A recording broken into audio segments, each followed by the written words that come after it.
Hafa good evening, everyone. Welcome to KUAM News Weekend Edition.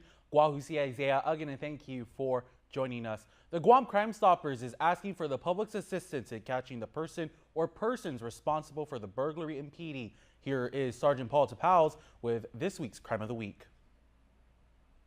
Hafa I'm Sergeant Paul Tapal, your Guam Crime Stoppers coordinator, and this is your Crime of the Week. The Guam Crime Stoppers is seeking the assistance from the community relative to a burglary complaint that occurred at the Landscape Management and Greenways compound located in PD. Now, the preliminary police report suggests that on Saturday, May 14, LMS employees arrived for work and noted that the compound's exterior surveillance camera were damaged.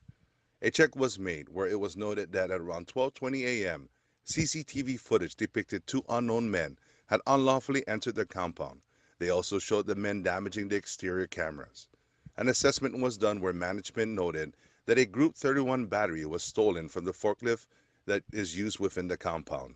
Now, the Guam Crime Stoppers is seeking assistance from the community relative to this case investigation.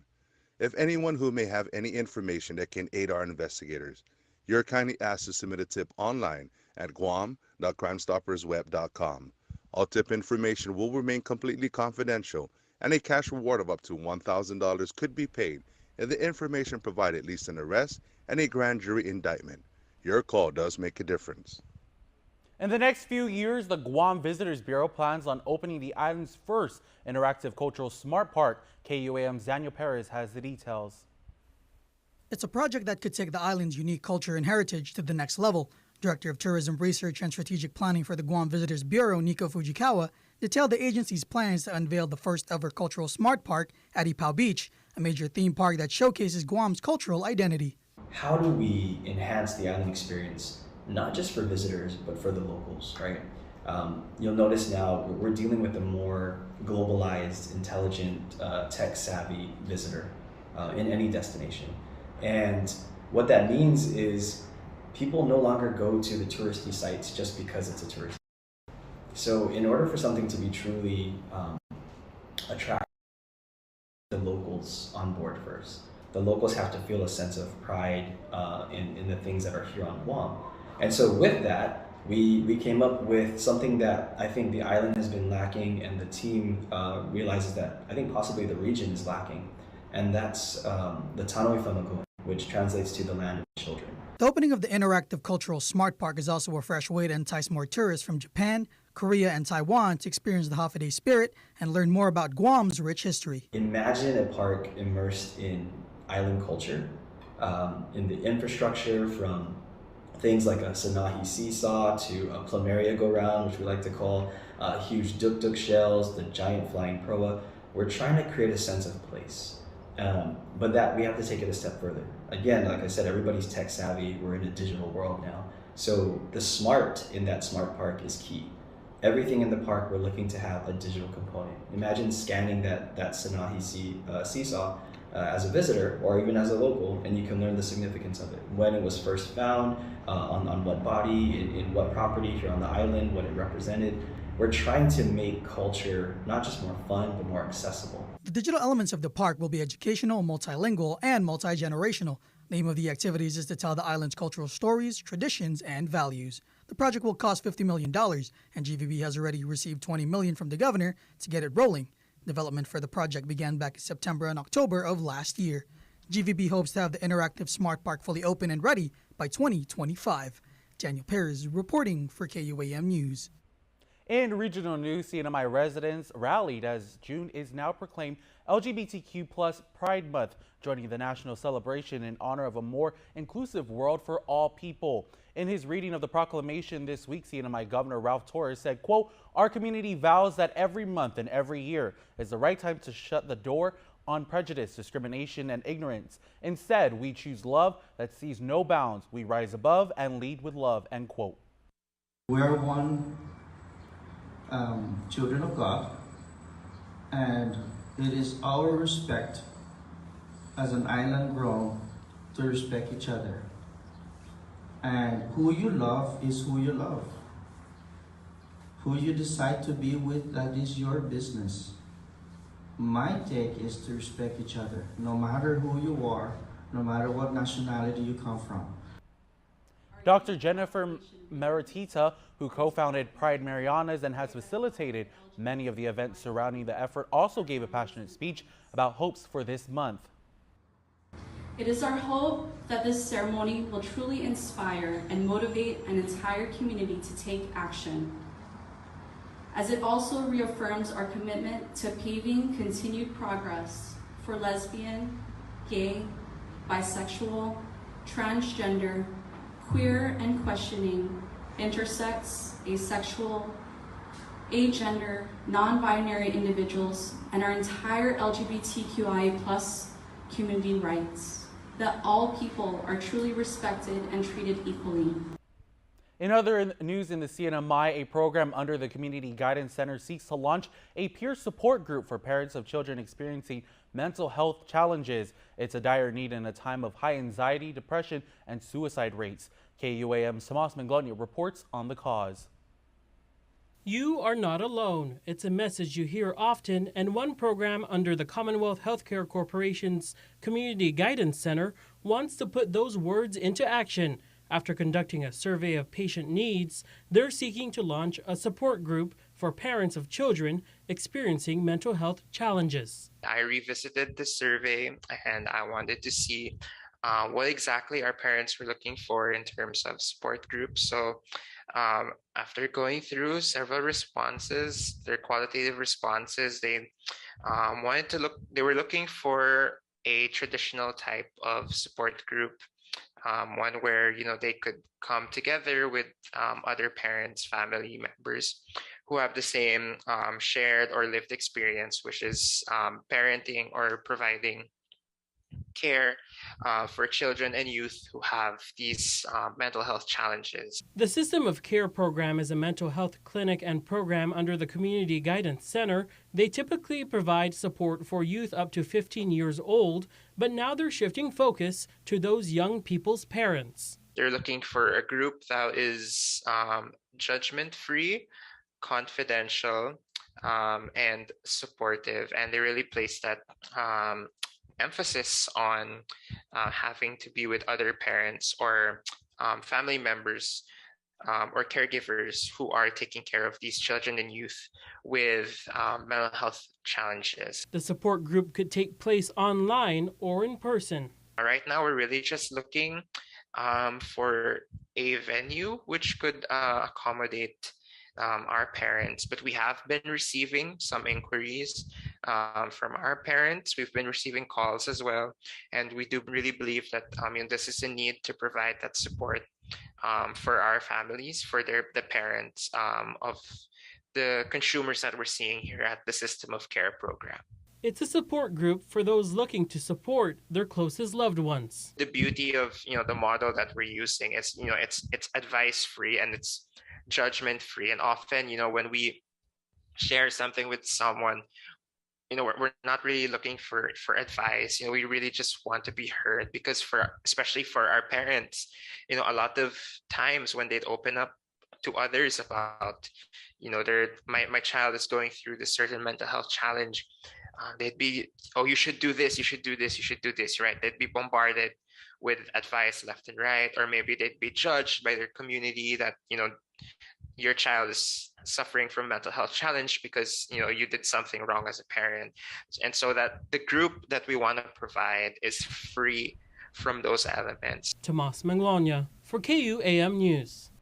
In news back here at home on Guam, as the saying goes, when one door closes, another one opens. And that's exactly what iLearn Academy Charter School hopes to do next school year. Here's the story. It's been a dream in the making for the last 7 years, and in about 2 months it will be awakened, a new home for the Lions. You can feel the enthusiasm in iLearn Academy Charter School's Chief Academic Officer, Rachel Alcaro-Sake's voice, as she describes to KUAM News the vision of turning a new page. We are so excited to finally be moving into a permanent location. As you know, this has been our dream since the school was opened and created in 2015. As KUAM News reported, the new campus will allow the maximum capacity of student enrollment to 900, which is 160 students higher than the current cap. However, Sake stated that the legislature's current cap of 740 will remain the same for next school year. She also did know Island will be ready for an increase if it does go up. Mid-July is the goal to move into the new school campus. State shared some of the plans for next school year, which included expanding the learning curriculum. We are excited to finally have a place that we can call home, where we can really build our program. We can actually implement different programs that we've been wanting to, such as agriculture, our farm to table, expanding our robotics program, and then eventually being able to open up our school for like science expos and exhibits for possibly other schools to come in and have a field trip and see what we do. Next school year, all students will be back for in-person instruction. The online learning module will be a backup learning method in the event COVID worsens on the island. Meanwhile, iLearn wrapped up the school year last weekend and presented some hurdles, hiccups at all schools nationwide seen in the last 2 years due to the global COVID-19 pandemic. With the goal of making it a normal school year as possible, SIG said that iLearn was flexible and ready to adjusting policies as the governor released new executive orders related to COVID. We're really thankful that this was a school year in which we saw a decline and a decrease in cases, along with restrictions and executive orders and such. But a lot of the challenges that we faced this school year was kind of navigating that again.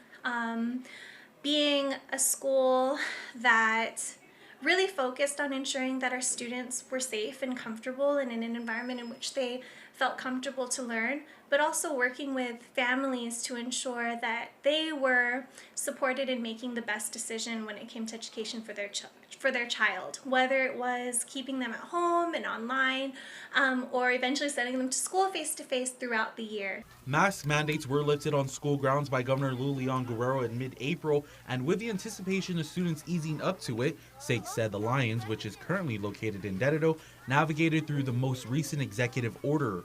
After that happened, we did have about half of our students come to school without masks and the other half with, and we've seen a slow decline in the amount of students that are wearing masks as families are getting more comfortable, as they're becoming more confident in their surroundings, which we were anticipating. Throughout the year, iLearn saw a decline in student enrollment due to families relocating, but since then, that number remained leveled according to STAKE. We definitely have not seen a decrease and not been able to fill the numbers that have been vacated. STAKE thanked personnel for another great school year. I'm so proud of our faculty and staff for really rising up to the challenges and adjusting, accommodating the needs of our students and our parents and our community, and just putting together a really awesome school year once again. The STEM-based charter school has open enrollment. For more information, visit iLearnAcademyCharterSchool.com. Don't go anywhere, because coming up on your news leader, the Culture Club, and still to come, sports with KUAM's Delgado. Keep it here to Weekend Edition. Get up-to-the-minute news, plus access to alerts, streaming radio, promotions, and more on your mobile device by downloading the KUAM News mobile app, available at the App Store now. Guam's auto appearance specialist, Elegant Reflections, has been providing the automotive industry with professional detailing and car care products at its highest quality, from complete detailing, full interior detailing, exterior detailing, headlamp restoration, hand washing, seat and carpet shampoo, engine degreasing, undercarriage cleaning, paint sealant, fabric protection, paint oxidation removal, and so much more. Visit us at our new location. Call 646-5555 for an appointment. Elegant Reflections, Guam's auto appearance specialist, over 20 years of experience.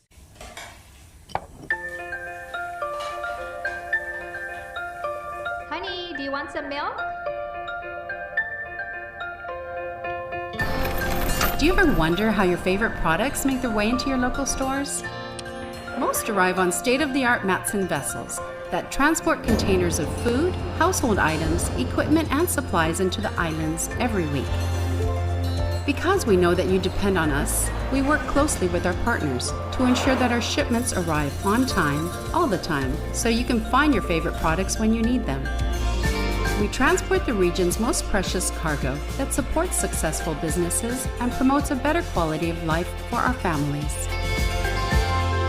Matson is proud to have been the hometown shipping carrier for Guam, the CNMI, and Micronesia for the past 25 years, and you can count on us to be here for generations to come. KUAM News, winner of the 2022 Regional Edward R. Murrow Award for Excellence in Diversity, Equity, and Inclusion for the Culture Club. Welcome back to Weekend Edition. For this week's Culture Club, we feature Farron Tyron. Culture Club is brought to you by Tropical Ice. Hafade Guahusi Farron Tyron. On social media, I'm known as the Guam Guy and co-founder of the Guam Extreme Cleanup Crew. So the Guam Extreme Cleanup Crew started with just myself and a few other friends who had gotten into rock climbing, and before that we were all already divers, and we just saw how much trash there is in places that let's say not everybody can get to, but we could. So we thought we'd put our skills to good use and give back to the island we enjoy so much. So with our work with the Guam Extreme Cleanup Crew and all the fun cleanups we do, it for me is a way of being Chamorro. You know, I'm a proud son of Guam, born and raised here. And what is a people without a place? And so I feel like everybody has a place. Everybody belongs somewhere, not necessarily the place they're born. You can move to a place and be adopted into that culture and into that place. And whether you're born here or you move here, if you want to become part of the culture and celebrate the land that culture depends on, I think the least we can do is give back to it and try to take care of it, try to take care of our land, take care of our waters, keep them clean, and get any trash that is out from the area, and then prevent more trash from getting all around. So that's part of what it means to me to be Chamorro, to take care of the land. Tautatana, we're the people of the land. The least we can do is keep it clean, right? Aside from our cleanups, I've launched a petition at www.change.org/fixguamflag, because most people don't know this, but there's actually an issue with the Guam flag, particularly with the canoe on there. And the way the canoe is shown on the flag, if you tried to sail a canoe, rig a canoe that way and sail it in real life, it would not work.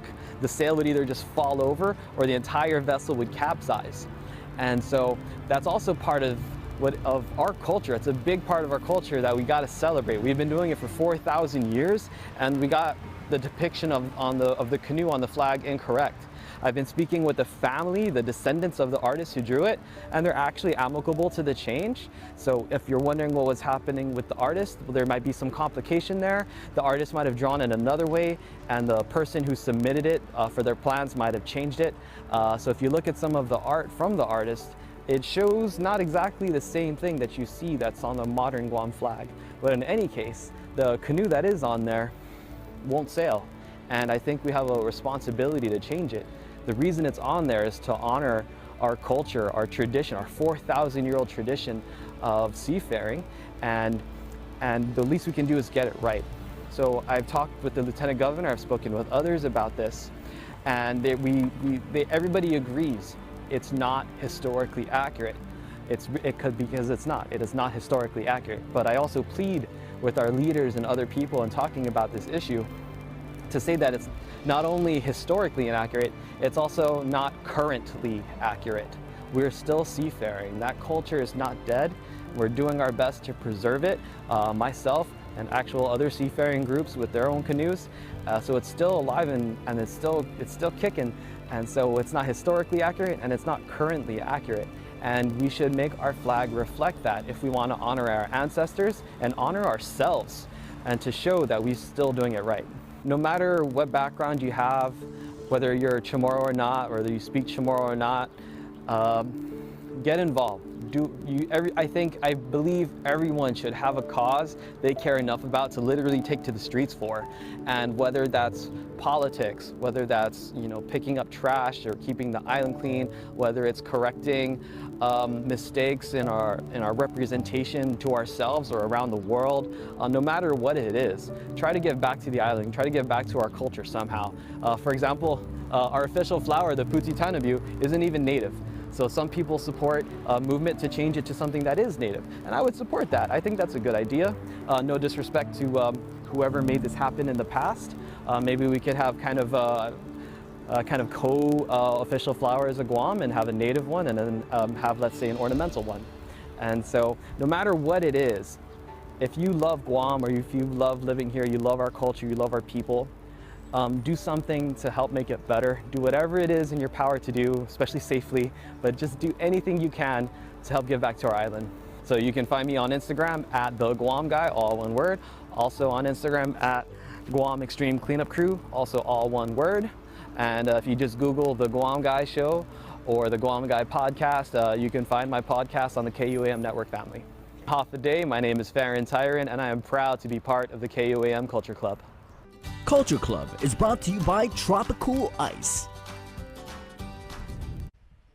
KUAM Sports after the break.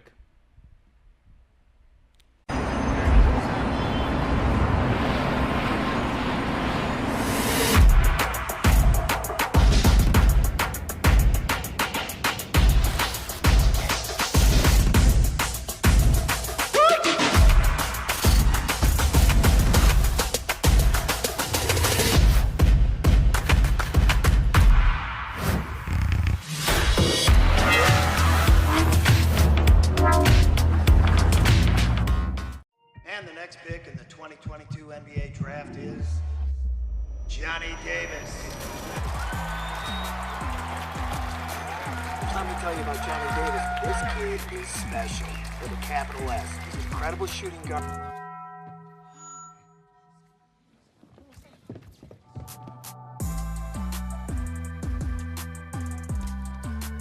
The toasted cheddar chalupa is back, only at Taco Bell.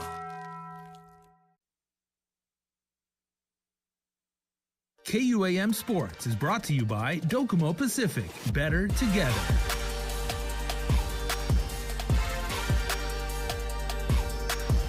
KUAM Sports Weekend Roundup is brought to you by Gatorade. Greatness starts with G. The Guam Rugby Union Youth Festival took place at the GW Field.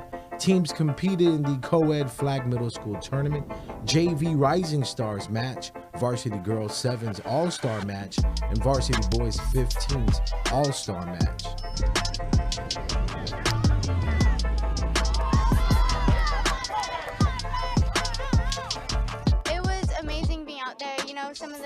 I've never played with some of these girls, but our chemistry just clicked so fast and we worked great together.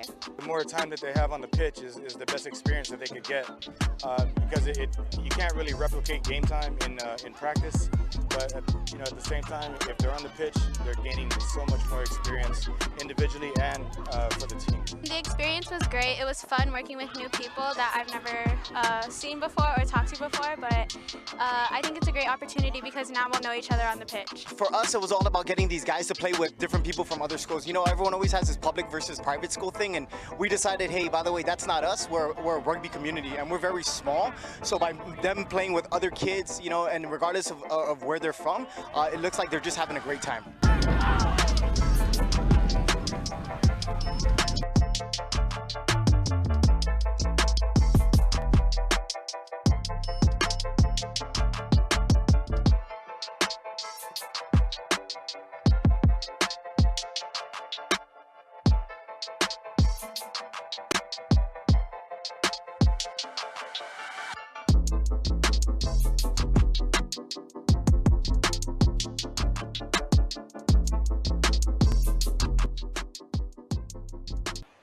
Master Noli Kaluig, founder and chief instructor of the Guam Taekwondo Center, is celebrating 20 years of teaching Taekwondo on Guam. Master Noli held his 10th Taekwondo Pumse Forms Tournament and martial arts demonstration at the Micronesia Mall. About 65 students from ages 6 years to adult competed in the Pumse event. Well, after a 2-year hiatus, we are back at the Micronesia Mall doing what we love to do best, showcasing the best of Taekwondo in the forms of doing our forms and kicks. We have white belts and junior yellow belts competing all the way to the adult level at black belt level.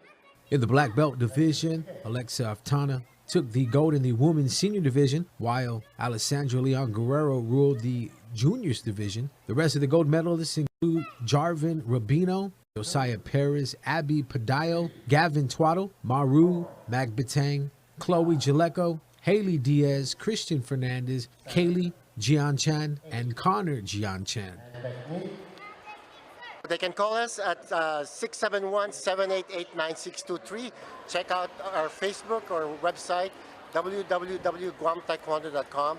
Our classes are Mondays and Thursdays in the afternoons at the new Dadado Flea Market at the Farmers Co-op in Dadado.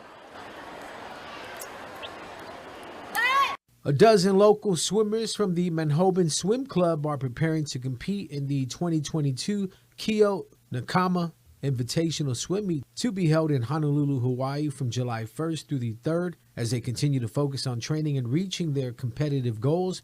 For this national competition, GTA is committed to support their fundraising needs for the upcoming event. The local telecom company made a $1,000 donation to the club. In gratitude for their generous support, Manhoban swimmers washed a fleet of GTA vehicles.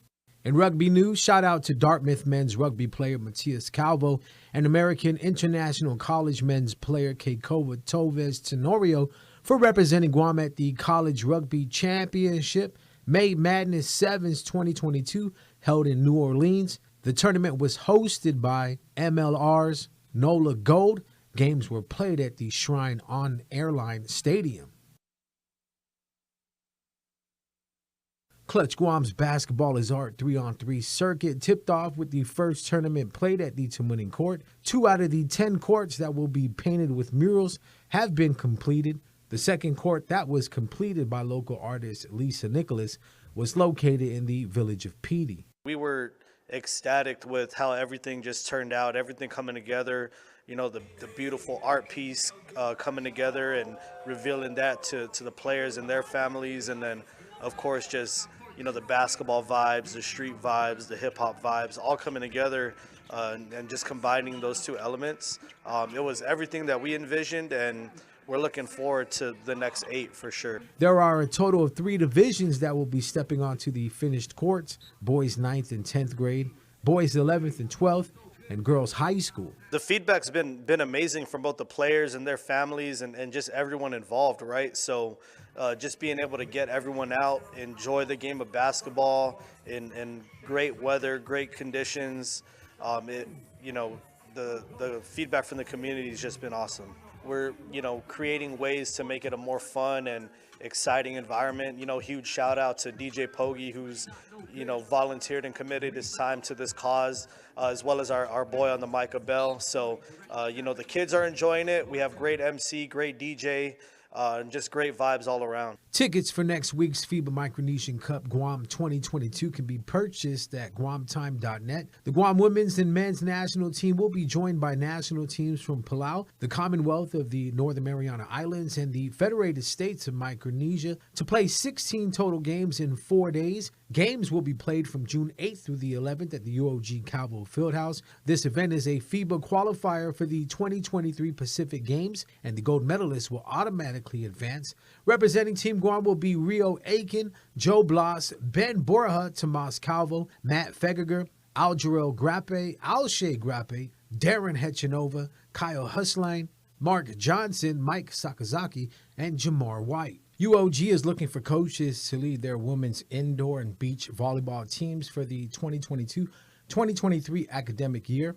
UOG Athletics Director Doug Palmer will begin interviews on June 13th and hopefully select a candidate by Friday, June 17th.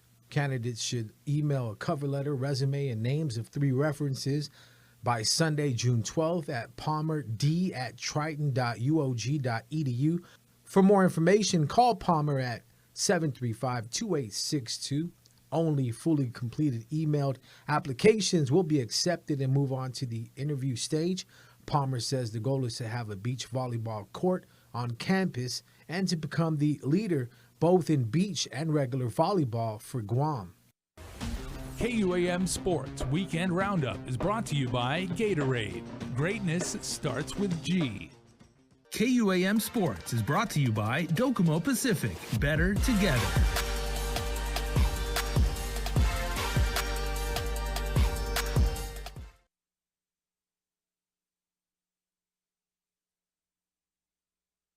Don't need a work break, keep the smile on your face. The moments you can't replace, and I'll be around. Whoa, you can count on me.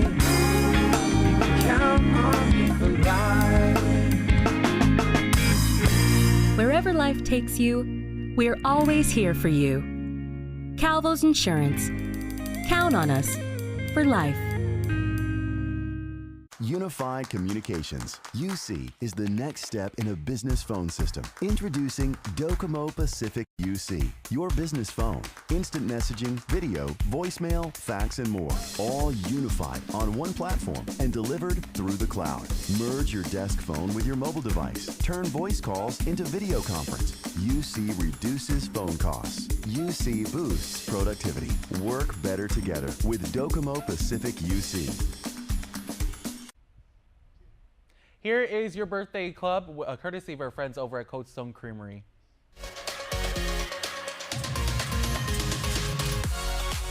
Happy weekend and happy birthday on Saturday, June the 4th to Erwin Jan. Happy birthday, Erwin, from all your friends, family, and everyone that cares about you. You are this weekend's birthday celebrant, so have a fantastic island weekend and have a happy birthday, because we all appreciate it. And that's all the time we have from your news leader. We close out tonight's newscast of our graduates in the head of the class. If you wish to include your graduates,